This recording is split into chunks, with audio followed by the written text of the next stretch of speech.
Pada akhir zaman kita meningkatkan pelayanan kita. Tidak bisa biasa-biasa saja, saudara. Tidak bisa. Tingkatkan pelayanan kita, ya, supaya kita layani jiwa-jiwa itu sepenuhnya, ya, sehingga mereka betul-betul menerima kuasa Tuhan dalam hidupnya. Kalau dia sakit, doakan sampai pertolongan Tuhan jadi kepadanya. Kalau dia terikat, doakan sampai dia bebas. Amin. Jangan asal siap saja, jangan.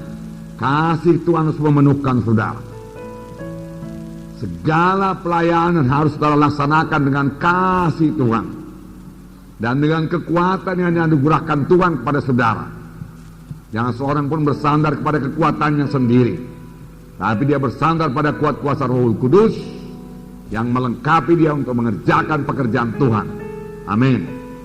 Dan Tuhan akan meneguhkan pelayanan saudara dengan kesembuhan, dengan kebebasan, dengan jiwa-jiwa yang selamat, jiwa-jiwa yang berubah. Dan yang kemudian perlu diteguhkan terus, sehingga pengikutan jiwa-jiwa tersebut, termasuk juga pengikutan saudara sekalian, ya, tidak lagi bergantung atas berkat-berkat Tuhan. Itu dangkal sekali. Saya mau mengikut Tuhan kalau saya diberkati Tuhan. Saya mau mengikut Tuhan karena saya sudah sembuh daripada penyakit saya. Saya mau diberkati Tuhan karena bisnis saya diberkati Tuhan. Saudaraku, bukan itu dasar mengikut Tuhan, bukan. Ya, berkat Tuhan yang Tuhan berikan kepada kita di dunia ini hanya sementara.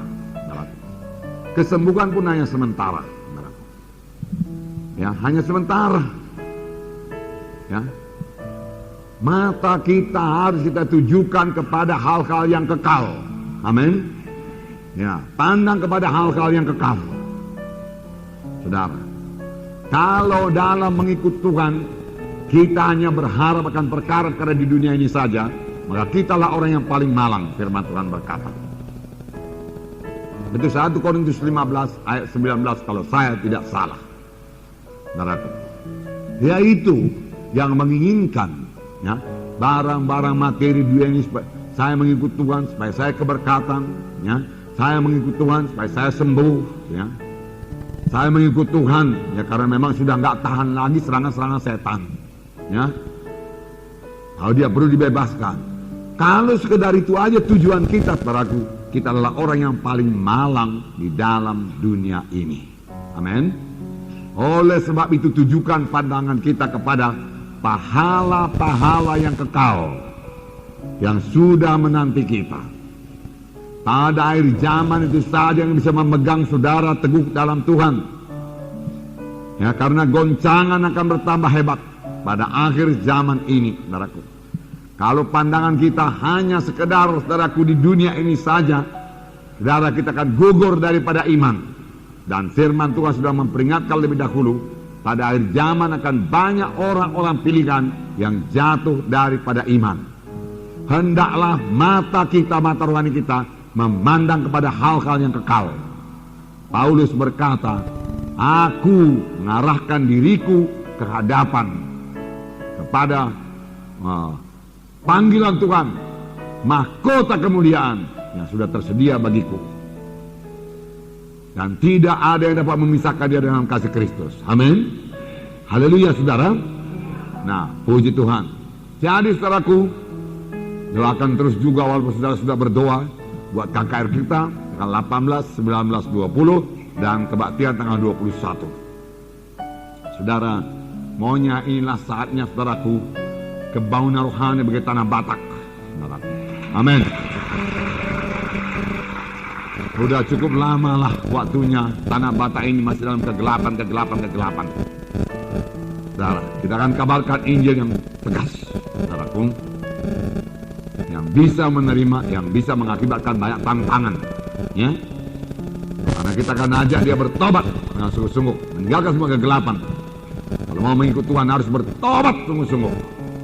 Tidak bisa mengikut Tuhan tapi terus mengikut dosa, tidak bisa. Amin, saudara. Semua kita mengerti hal ini. Harus ada ditinggalkan kalau kita mau mengikut Tuhan sungguh-sungguh. Kalau kita mau beroleh hidup yang kekal, harus ada ditinggalkan, saudara. Dan jangan kembali lagi kepada yang ditinggalkan itu, kegelapan kah itu, dosa kah itu, penyembahan berhala kah itu, kehendak daging kah itu, hawa nafsu kah itu, saudaraku. Itu harus semua ditinggalkan, tetap ditinggalkan. Jangan kembali lagi kepada yang lama. Amin. Ya, suku Batak mengerti hal tersebut. Ya, doakan saudaraku supaya semua berjalan dengan baik, saudara. Nah, tentunya kita perlu berdoa buat negara kita Republik Indonesia ini supaya jangan terjadi kerusuhan. Ya, walaupun sudah ada rumor, saudaraku, berita-berita mengenai adanya kerusuhan, hal itu tidak perlu terjadi kalau anak-anak Tuhan mengerti berdoa kepada Tuhan. Amin. Karena Tuhan mendengarkan doa anak-anaknya, lagi pula sidang Tuhan, ya, yang sudah diberkati Tuhan seperti ini, saudaraku, saudara punya kuasa untuk berdoa, ya, berdoa. Sebenarnya bahasa aslinya punya demand, dia bisa demand, dia bisa menuntut kepada Tuhan. Amin. Nah, itu kuat sekali perkataan menuntut itu, saudaraku. Sepanjang yang kita minta itu sesuai dengan kehendak Tuhan. Ya, saudara yang kekasih dalam nama Yesus, pada waktu Abraham memohon mengenai Sodom dan Gomora, dia mulai dengan berapa orang? Berapa orang? 50.000? Hah?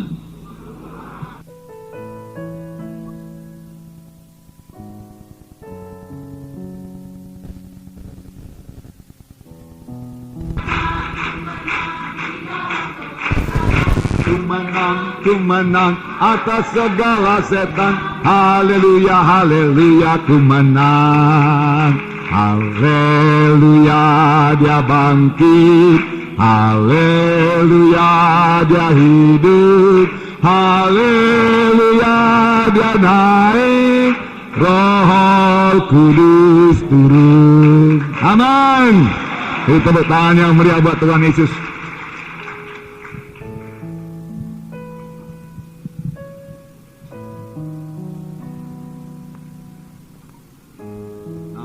Kita harus cepat, saudaraku, dengarkan baik-baik.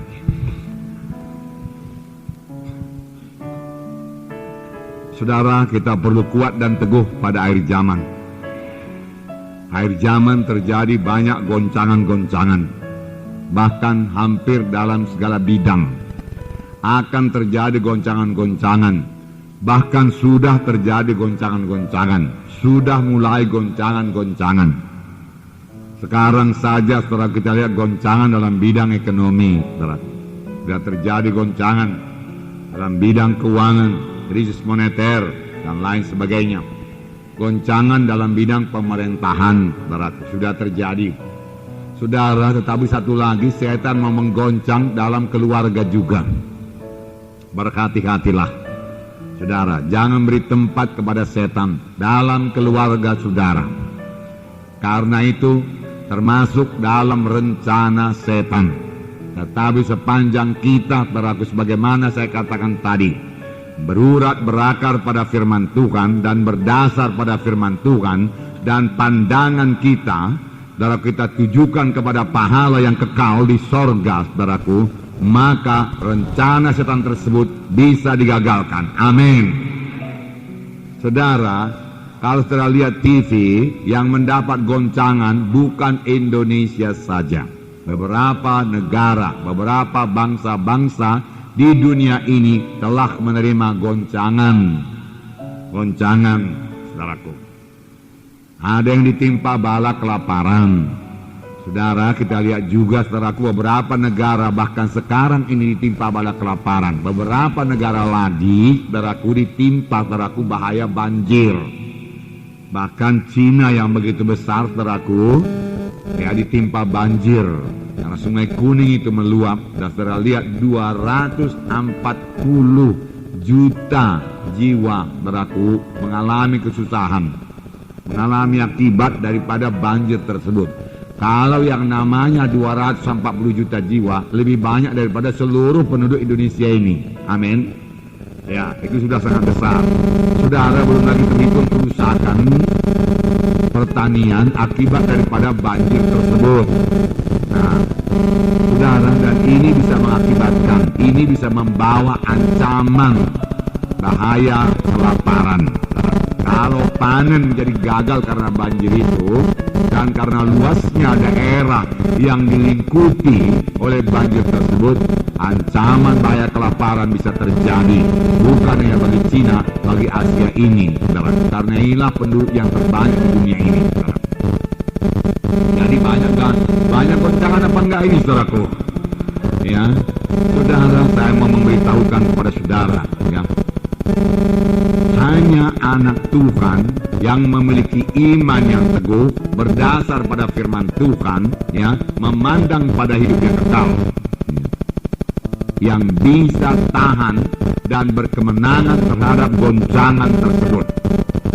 Maksud saya, anak-anak Tuhan yang bersandar kepada Tuhan dengan cara seperti itu, berpegang kepada firman Tuhan, beriman pada firman Tuhan, memandang kepada hidup yang kekal, saudara, dia tidak akan terkena goncangan, bahkan dia keluar dari goncangan dengan berkemenangan. Amin. Yaitu kehendak Tuhan, saudara. Kita bisa keluar daripada goncangan-goncangan, krisis apapun namanya sekarang ini dengan berkemenangan sepanjang kita bersandar kepada Tuhan. Sepanjang tujuan kita mengikut Tuhan adalah, saudaraku, hidup yang kekal, pahala-pahala yang kekal, upah yang kekal, hal-hal yang kekal yang menanti kita, bukan hal-hal yang sementara di dunia ini, saudaraku. Semua yang ada di dunia ini sementara.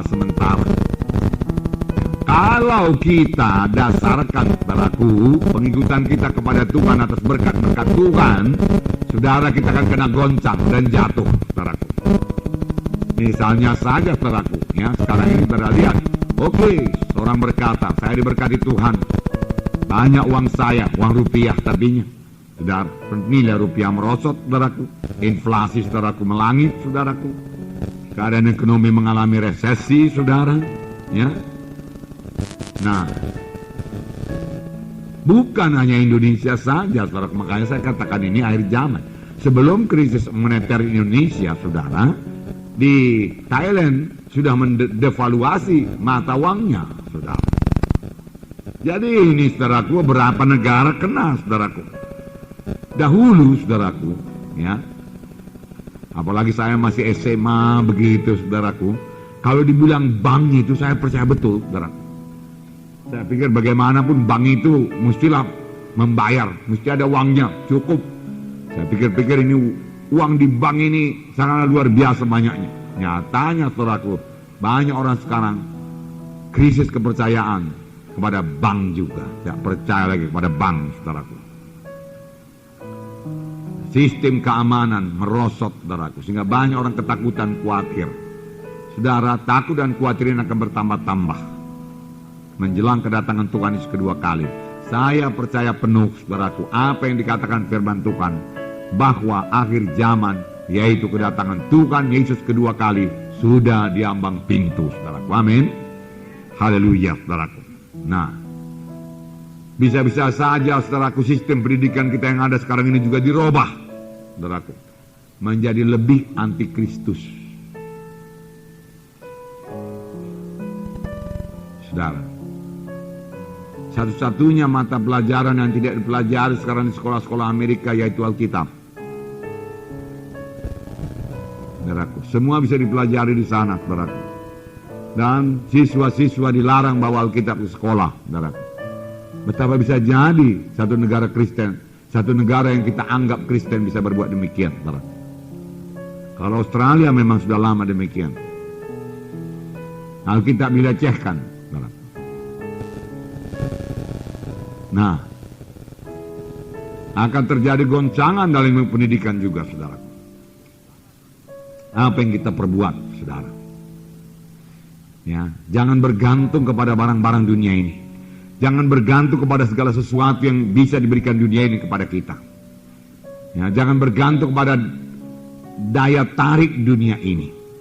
Kita akan melihat satu contoh, saudara, yaitu dalam Kisah Rasul pasal 7. Ayat 20 sampai 22. Kisah 7 ayat 20 sampai 22.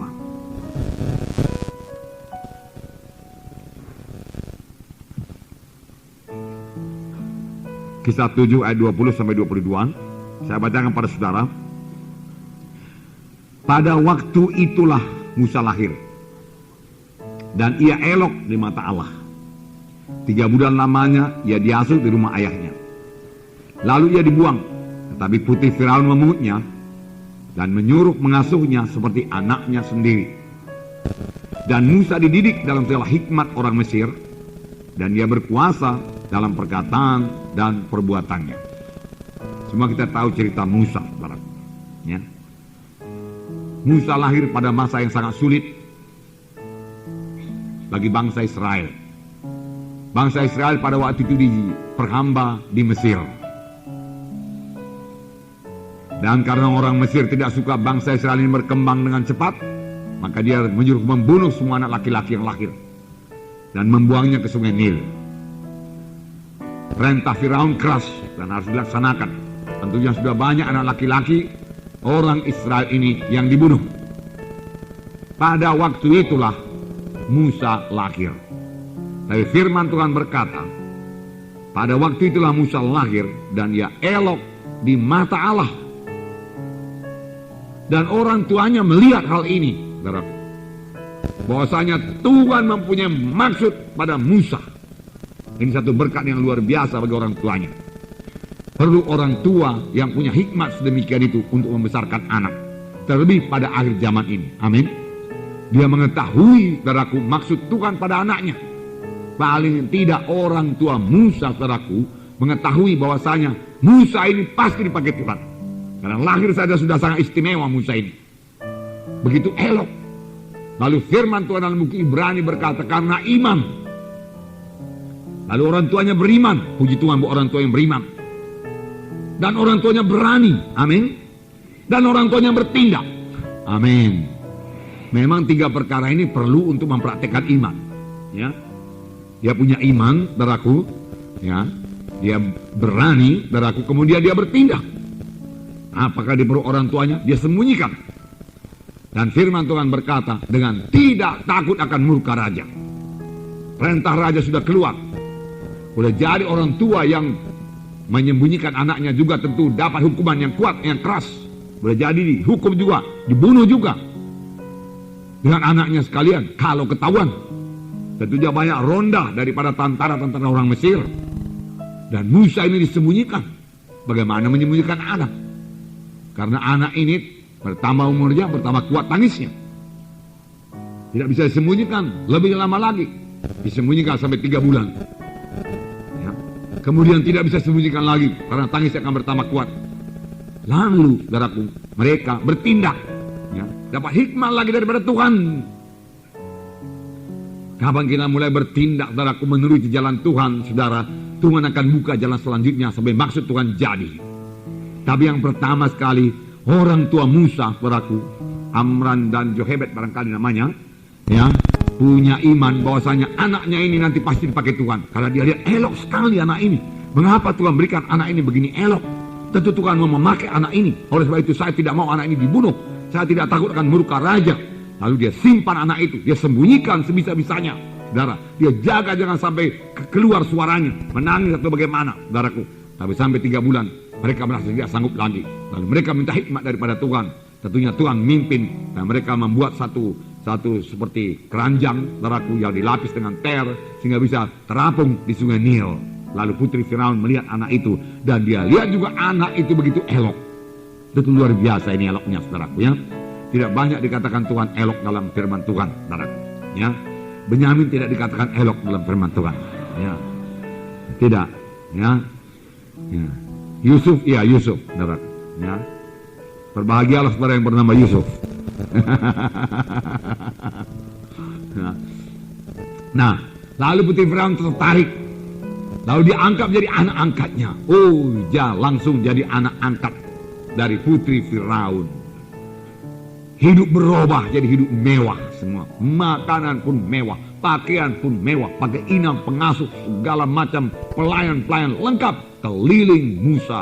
Disitulah Musa dibesarkan. Tetapi kakaknya berkata, aku akan panggilkan seorang ibu menyusui anak ini. Dan dia panggil ibunya sendiri. Pada waktu itu masa menyusui agak lama. Ya boleh jadi sampai 3 tahun, 4 tahun. Ya, saya pernah juga lihat di kampung-kampung waktu saya menginjil dulu, saudaraku, anak-anak sudah lari-lari, saudara, tapi kemudian datang kepada ibunya, kemudian menyusu kepada ibunya, saudaraku. Anak dia sudah lari-lari, saudara, lari-lari anak-anak itu. Jadi pada masa itu mungkin sampai 4 tahun, 5 tahun, saudara. Ya, tetapi pada waktu itulah ibunya menanamkan firman Tuhan yang berkuasa kepada Musa, yang tidak pernah bisa diambil oleh siapapun juga, dan itu sangat mempengaruhi putusan yang diambil Musa dalam hidupnya. Amin. Jadi firman Tuhan tidak pernah kembali kosong, walaupun kepada anak-anak. Boleh jadi saya katakan pada saudara minggu yang lalu, saudara, kalau anak-anak pada zaman sekarang ini tidak dibekali firman Tuhan dari kecil, saudara, saya, saudaraku, merasa, saudaraku, amatlah sulitnya nanti untuk memberitakan firman Tuhan yang benar kepada mereka sesudah mereka menjadi remaja atau pemuda. Karena mereka akan sangat dipenuhi dengan segala bentuk informasi dari dunia ini yang sangat duniawi, saudara. Yang sangat, saudaraku, ya, tidak mempedulikan Tuhan. Nah, demikianlah Musa dibesarkan, saudaraku. Tetapi kemudian, saudaraku, Musa mengambil putusan, saudaraku, yang tegas dalam hidupnya. Putusan ini, saudaraku, mengubahkan seluruh hidup Musa. Putusan ini juga, saudaraku, sangat menyakitkan bagi daging Musa, dan juga, saudaraku, bagi ibu angkatnya. Bagaimanapun Musa, saudaraku, dan putri Firaun masih manusia. Di antara mereka telah terjalin kasih, saudaraku, selama puluhan tahun, ya, sebagai anak dengan ibu, walaupun ibu angkat.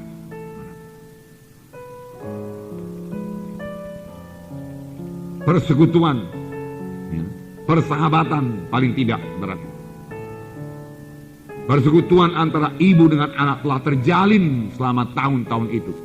Tentunya Musa juga sangat fasih berbahasa Mesir dan mengenal semua, saudaraku, adat istiadat Mesir, karena disitulah dia dibesarkan. Bahkan firman Tuhan tadi berkata, dan Musa dididik dalam segala hikmat orang Mesir, dan dia berkuasa dalam perkataan dan perbuatannya.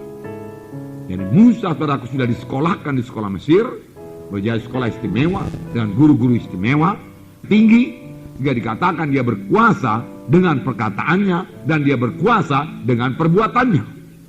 Jadi Musa sudah mempunyai kedudukan yang tinggi di kerajaan Mesir yang besar, kerajaan dunia pada waktu itu, saudaraku. Itulah peradaban dunia pada waktu itu. Disitulah Musa dibesarkan. Saudara, kita mengetahui kalau demikian, tentunya hidup Musa sangat senang. Hidup Musa tidak kekurangan suatu apapun. Musa mau hamba sahaya, cukup. Musa mau memberi perintah, banyak yang menuruti perintahnya, saudaraku. Semua mesti menuruti perintahnya, saudara. Nah, Musa bakal lebih daripada itu, saudaraku. Dia akan mewarisi tata Mesir. Warisan yang sangat luar biasa menanti Musa. Tetapi saya mau katakan kepada saudara, betapa hebat pun kerajaan Mesir, warisan yang akan diterima Musa, semua itu bersifat sementara saja. Sementara saja. Saudara, lalu, saudaraku, tibalah, saudaraku, saat yang sangat sukar bagi Musa, saudaraku, yaitu mengambil keputusan yang tegas. Putusan yang tegas, di mana dia, saudaraku, mau meninggalkan Mesir dan tidak pernah lagi kembali ke Mesir. Bukan maksud saya orang yang tidak pernah kembali, tidak pernah kembali lagi kepada kehidupan Mesir. Dia memang kembali ke Mesir untuk membebaskan bangsa Israel dari Mesir, tetapi hidup sebagaimana orang Mesir atau pembesar Mesir, bangsawan Mesir, anak raja Mesir, anak putri Firaun, nggak pernah lagi. Nggak pernah lagi dia hidup sebagai anak bangsawan yang bisa menikmati kesenangan dosa. Nggak pernah lagi. Itu sudah dia tinggalkan sekali untuk selamanya. pelajaran bagi kita. Amin, saudara. Jangan jatuh bangun, kembali kepada dosa yang lama. Belajarlah daripada Musa yang dipakai Tuhan luar biasa. Saudaraku yang kekasih dalam nama Yesus, dalam Ibrani 11 ayat 24 sampai 26. Ibrani 26. Saya bacakan pada saudara. Ayat 24. Karena iman, maka Musa setelah dewasa menolak disebut anak putri Firaun. Karena lebih suka menderita sengsara dengan umat Allah daripada untuk sementara menikmati kesenangan dari dosa. Ia menganggap penghinaan karena Kristus sebagai kekayaan yang lebih besar daripada semua harta Mesir. Sebab pandangannya ia arahkan kepada upah. Karena iman, maka ia telah meninggalkan Mesir dengan tidak takut akan murka raja. Ia bertahan sama seperti ia melihat apa yang tidak kelihatan. Ini penting sekali, saudara. Ia melihat apa yang tidak kelihatan. Oleh mata badani manusia tidak kelihatan. Tetapi Musa melihat. Inilah kelebihan Musa. Apakah kita melihat apa yang tidak kelihatan? Bukan mesti melihat, saudaraku, dalam penglihatan, tidak. Tetapi terutama melihat dalam pengertian rohani, saudara. Jika saudara berani mengambil keputusan. Saudaraku, saya ini bukan Musa. 1/10, 1/100 Musa pun tidak. Saya tidak bisa dibandingkan dengan Musa, saudaraku. Terlalu kecil. Tidak bisa dibandingkan dengan Paulus. Terlalu kecil, saudaraku. Tetapi saya juga melihat apa yang tidak kelihatan oleh kebanyakan teman-teman sebaya saya. Waktu saya mengambil putusan meninggalkan semua, saudaraku, apa yang saya kejar dari dahulu di dunia ini, untuk sampai kepada panggilan Tuhan, untuk mencapai hidup yang kekal, saudaraku. Saya bersyukur buat pengertian yang demikian yang diberikan Tuhan. Ya, saya berani mengambil langkah yang pasti, meninggalkan semuanya. Yang sebenarnya walau itu pun tidak hanya dilarang Tuhan, saudara. Boleh jadi itu hanya merupakan beban sajanya, saudaraku. Yang bisanya saya ambil pun, saudara, tetapi tidak menjadi prioritas yang utama. Tetapi saya kurang mengerti waktu itu. Saya pikir kalau sudah ikut Yesus, sudahlah. Semua perlu tinggalkan. Kuliah perlu tinggalkan semua. Tak guna lagi di semua. Yang perlu hanya pengkabaran Injil. Yang perlu jiwa-jiwa selamat sampai kepada panggilan Tuhan. Karena saya memandang kepada panggilan Tuhan, saudaraku, upah yang menanti, hidup yang kekal. Amin, saudara. Melihat apa yang tidak kelihatan. Melihat apa yang tidak kelihatan. Musa mengambil keputusan. Dasarnya apa? Firman Tuhan yang diberikan ibunya. Bahwasanya engkau Musa memiliki Allah yang hidup. Bahwasanya sesudah dunia ini Musa ada hidup yang kekal yang disediakan Tuhan bagimu. Bahwasanya engkau bangsa pilihan Tuhan Musa, dan bangsa pilihan Tuhan itu berhamba sekarang di Mesir. Dan karena engkau begitu elok waktu engkau lahir, aku melihatnya, maka aku percaya Tuhan memakai engkau untuk membebaskan umat Tuhan daripada penjajahan Mesir. Musa melihat apa yang tidak kelihatan. Biarlah kita melihat apa yang tidak kelihatan. Kita melihat perkara-perkara yang kekal. Kita melihat upah yang kekal. Semua yang ada dalam dunia ini sementara semua. Tidak ada yang kekal. Seberapa kaya pun seseorang di dunia ini sementara saja. Seberapa hebat pun kedudukannya, kuasanya, sementara saja. Seberapa tinggi pun hikmatnya, pengetahuannya secara dunia ini, seberapa banyak pun titelnya, sementara saja semua.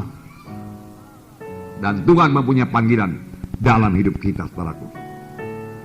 Saudara, Musa mengambil putusan.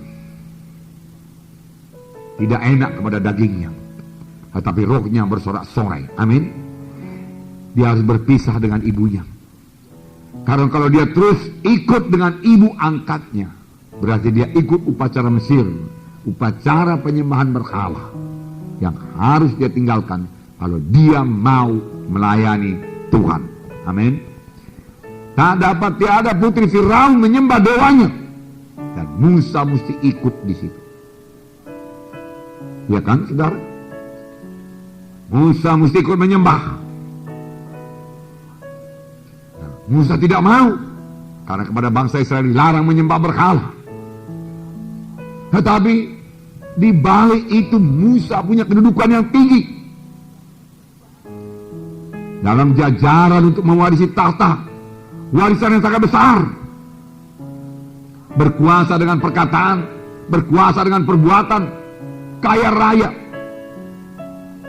Saya tidak bisa menceritakannya kepada saudara, tapi pada waktu itu juga ada pakaian-pakaian Mesir yang mewah, yang mahal, yang hanya bisa dimiliki oleh raja-raja saja, yang tidak akan pernah bisa dimiliki oleh rakyat biasa. Dan Musa memiliki semua itu, barang-barang mewah, barang-barang berharga, emas, perak, perhiasan-perhiasan dan sebagainya. Itu semua harus ditinggalkan. Ditinggalkan. Musa mesti meninggalkan semuanya. Enggak bisa sebagian, ditinggalkan semua. Ditambah satu lagi kesenangan daging, kesenangan dosa, firman Tuhan berkata. Mesir, saudaraku, kerajaan yang memuaskan hawa nafsu. Ya. Kita tahu lebih dahulu, jauh sebelum Musa ini, saudaraku, apakah tuduhan daripada yang diberikan kepada Yusuf, saudaraku, yaitu berzina dengan istri Potifar. Berarti pergaulan pada sangat bebas.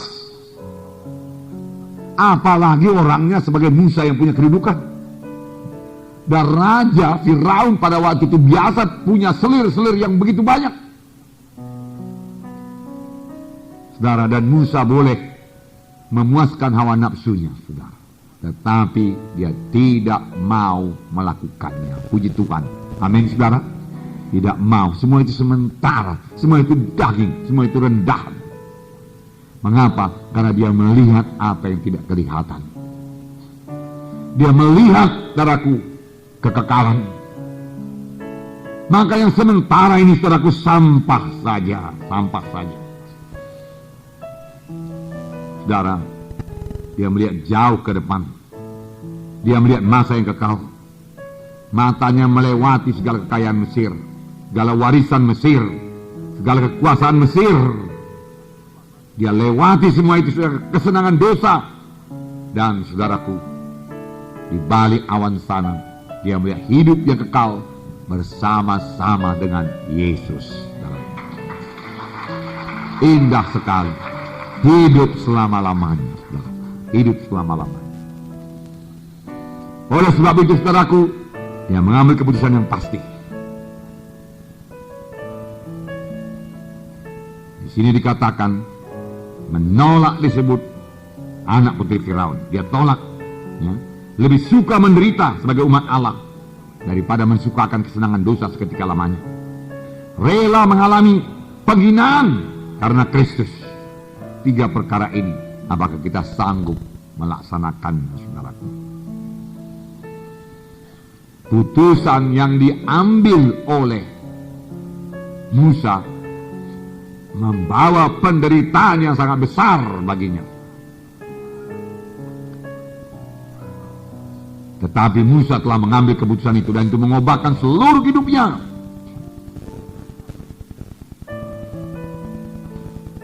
Hidupnya tidak pernah sama lagi sesudah itu. Amin, saudara. Dan kuasa Tuhan mulai berlaku atasnya, dan dia mulai dipakai Tuhan luar biasa. Walaupun sebenarnya Musa berbuat kesalahan juga, yaitu dia memakai kekuatannya sendiri untuk membebaskan, saudaraku, ya, Israel dari Mesir dengan membunuh orang Mesir, ya kan? Memakai kekuatannya. Namun Tuhan ampunkan dia, saudaraku, dan Tuhan membentuk dia 40 tahun lagi, saudaraku, di padang belantara. Kemudian dia kembali dengan kuasa yang sangat luar biasa, dan dia berhasil menyampaikan maksud Tuhan dan panggilan Tuhan dalam hidupnya. Alangkah luar biasanya, saudara, dia lihat apa yang tidak kelihatan. Boleh jadi maksudnya yang tidak kelihatan pada waktu itu hanya hidup yang kekal di sorga. Tetapi saudara sendiri, marilah timbangkan apa yang terjadi kepada Musa. Setelah Musa kemudian dibentuk Tuhan 40 tahun di padang belantara dan dilengkapi dengan kuasa Tuhan dan disertai Tuhan, dia kembali ke tanah Mesir dan menyatakan, mendemonstrasikan kuasa Tuhan depan Firaun. Ya, Musa sangat mulia dan sangat suci dan sangat berkuasa, jauh lebih berkuasa daripada Firaun, saudaraku. Ya, karena keputusan yang begitu tegas yang dia ambil.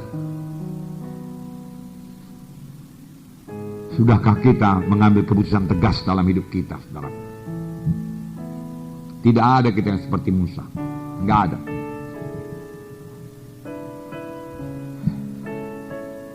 Kita lihat saja mulai dari lahirnya bagaimana. Paling elok. Elok di mata Tuhan. Elok di mata orang tuanya. Gagah, perkasa. Tidak biasa-biasa. Kebanyakan kita biasa-biasa. Amin, saudara? Ya. Syukur Tuhan rela memakai kita. Makanya harus kita hargakan sungguh-sungguh panggilan Tuhan ini, saudaraku. Ya. Tidak banyak istimewa kita, enggak banyak. Tidak banyak di antara kita juga memiliki suara yang istimewa sehingga dia bernyanyi orang pun bertobat. Tidak. Tidak banyak di antara kita ahli pidato yang begitu hebat. Seperti Soekarno dulu pun tidak ada. Nah saudara, waktu Soekarno dulu pidato 3 jam orang menaruhkan telinganya di muka radio. Nggak ada TV waktu itu. 3 jam saudaraku gini dengar, saudaraku. Dia orator betul-betul. Nah, belum muncul nampaknya, saudara. Nah, tidak ada kita yang begitu dilengkapi dengan ilmu pengetahuan sehingga dikatakan berkuasa dengan perkataan dan perbuatan, dan Musa dilengkapi dengan segala pengetahuan Mesir. Enggak ada kita yang begitu tinggi pengetahuan kita, saudara, sebagaimana pengetahuan Musa. Enggak ada kita yang begitu berkuasa sebagaimana Musa berkuasa. Enggak ada kita yang begitu kaya yang mewarisi tahta kerajaan dunia waktu itu. Tapi walaupun Musa memiliki semuanya itu dan sudah memiliki, bahkan sudah menikmatinya, saudara, dia mengambil keputusan tidak, bukan di situ tempatku. Mataku memandang pada hal yang kekal. Aku melihat apa yang tidak kelihatan. Aku melihat hidup yang kekal. Aku melihat upah di sorga. Aku melihat mulianya panggilan Tuhan. Tuhan mempunyai maksud dalam hidupku. Aku tidak mau gagal. Aku tidak mau gagal. Aku tolak. Aku tolak.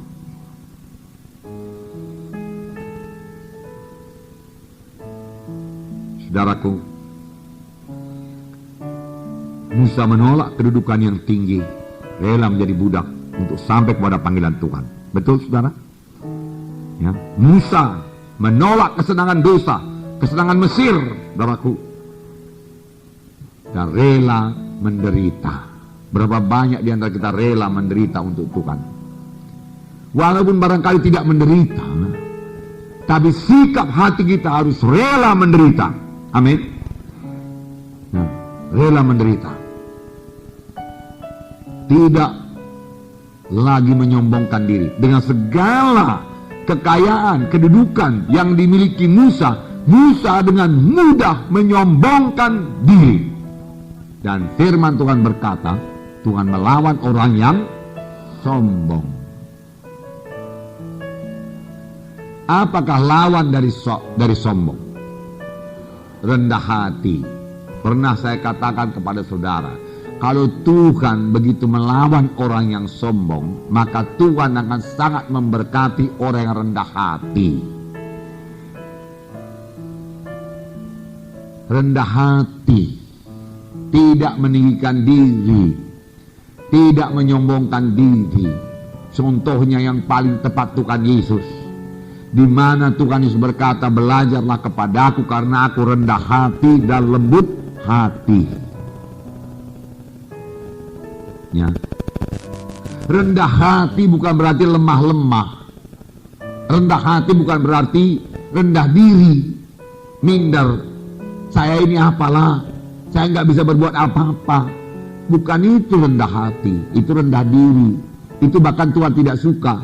Siapa yang rendah diri seperti itu, dia tidak menghargakan anugerah Tuhan kepadanya. Di mana firman Tuhan berkata, siapa yang ada dalam Kristus adalah kejadian yang baru, perkara lama lenyap, perkara baru timbul. Amin. Bertobatlah saudara. Kalau masih ada rendah diri seperti itu, saya ini apalah, saya tidak bisa bikin apa-apa, ya, itu bukan rendah hati, itu rendah diri.